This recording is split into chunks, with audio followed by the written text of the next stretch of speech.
तो गाइस सबसे पहले बता दो कि ये वीडियो थोड़ा लंबा रहेगा, इसलिए अगर अभी आपके पास टाइम नहीं है तो वीडियो को यहीं रोक दें और जब आपके पास फ्री टाइम हो तब इस वीडियो को देखें और पूरा देखें और ध्यान से देखें। इस वीडियो में मैं वो 3 पैरामीटर्स बताऊंगा जिनसे आप मल्टीबैगर शेयर्स फाइंड कर पाओगे। मल्टीबैगर मतलब भयंकर मल्टीबैगर, जो 5-6 सालों में ही आपके वेल्थ को 40 से 50 गुना तक कर देंगे। मैं सिर्फ तरीका बताऊंगा, शेयर्स आप फाइंड करोगे और इन्वेस्ट करोगे। तो गाइज यूट्यूब पर आपको बहुत से चैनल्स मिलेंगे जो डेली 3-4 वीडियोस अपलोड करते रहते हैं और वो आपसे इतने शेयर डिस्कस करेंगे कि आपसे आधा स्टॉक मार्केट ही खरीदवा देंगे। तो दोस्तों अगर आप थोड़े एक्सपीरियंस्ड हो तो आप अपना भी रिसर्च करोगे और उसके अकॉर्डिंग इन्वेस्टमेंट रिलेटेड डिसीजन लोगे। लेकिन अगर आप बिगिनर हो तो आपको स्टॉक मार्केट काम कैसे करता है, शेयर्स मल्टीबैगर रिटर्न कैसे देते हैं, इसकी शायद ही समझ होगी और आप किसी के भी वीडियो से इन्फ्लुएंस्ड होकर शेयर बाय कर लोगे। और ऐसे में आपकी किस्मत बहुत अच्छी होगी तो ही आप रिटर्न बनाकर मार्केट से निकल पाओगे, वरना आप लॉस बुक करके ही मार्केट से निकलोगे।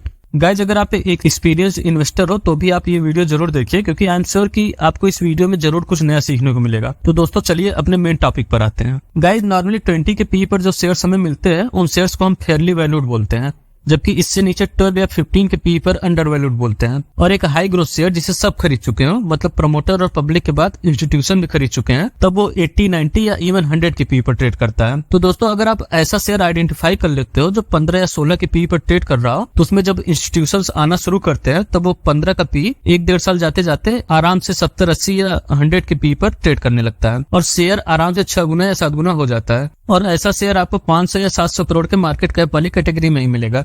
जब मार्केट कैप 2-3 हजार करोड़ का हो जाएगा तो इंस्टीट्यूशन जैसे कि FIIs और DIIs आकर उसको खरीदने लगते हैं और हाई पी पर ट्रेड करने लगता है। अब इसे ऐसे भी समझ सकते हैं कि आप चाहे एशियन पेंट्स को देख लो या पीडीलाइट को, ये सारे हाई पी पर ट्रेड कर रहे हैं। अब ये यहाँ से मल्टीबैगर रिटर्न नहीं देंगे क्योंकि यहाँ पी एक्सपेंशन का इसको बचा ही नहीं है। शेयर ऑलरेडी 90 से 100 के पी पर ट्रेड कर रहा है। अब जितना EPS यानी कि अर्निंग्स पर शेयर में ग्रोथ आएगा उतना ही शेयर प्राइस में भी ग्रोथ होगा, जो कि 15-20% से ज्यादा नहीं होगा, बल्कि टाइम के साथ ग्रोथ घटेगी। तो समझाने का मतलब है कि ऐसा शेयर जिसे हर कोई खरीद कर बैठा है और कोई नया बायर बचा ही नहीं है, तो शेयर का प्राइस ऊपर जाएगा कैसे। हर शेयर में प्रमोटर होल्डिंग रहेगी, बची होल्डिंग पब्लिक के पास रहेगी और इंस्टीट्यूशन भी अगर उस शेयर को खरीद चुके हैं तो फिर उसके मल्टीबैगर बनने की पॉसिबिलिटी खत्म। अब ऐसा बिल्कुल भी न समझ लीजिए कि शेयर लो पी पर ट्रेड कर रहा है तो वो अच्छा ही होगा और आगे मल्टीबैगर ही बनेगा। आपको समझना पड़ेगा कि शेयर लो पी पर ट्रेड क्यों कर रहा है। तो सबसे पहले तो आपको सेक्टर देखना होगा, आने वाले 5-6 सालों में सेक्टर में क्या ग्रोथ आएगी। जैसे गवर्नमेंट किसी सेक्टर में लगी हुई है कि उसे इंडिया में एस्टेब्लिश ही करना है, तो आप मान सकते हो कि नेक्स्ट 5 to 6 ईयर्स के लिए वो सेक्टर पकड़ने लायक है। अब उस सेक्टर के शेयर्स को देखना होगा कि उनका सेल्स एंड प्रॉफिट कितना ग्रो कर रहा है। अगर उसमें भी 20-25% की मिनिमम ग्रोथ आ रही है, फिर वो लो पी पर तभी मिलेगा जब तक वो इंस्टीट्यूशंस की नजर में न आ जाए या 2000-3000 करोड़ के मार्केट कैप वाला ना हो जाए, ताकि उसमें पर्याप्त लिक्विडिटी हो जिससे इंस्टीट्यूशंस उसको बाई कर पाए। अब अगर इंस्टीट्यूशंस भी बाई कर चुके हैं और अब भी लो पी पर ट्रेड कर रहा है, तब हो सकता है कि वो शेयर किसी सिक्लिकल सेक्टर में काम करता हो जो कि हमेशा लो पी पर ही ट्रेड करते हैं। अब क्योंकि शेयर में प्रमोटर और पब्लिक तो रहेंगे ही और इंस्टीट्यूशंस भी हैं, तो अब नया कोई बायर है ही नहीं जो उसको मल्टीबैगर बनाएगा। अब आते हैं अपने दूसरे क्राइटेरिया पर, यानी प्राइस टू बुक वैल्यू पर। आप शेयर के करंट प्राइस को उसके बुक वैल्यू से डिवाइड कर दोगे तो आपको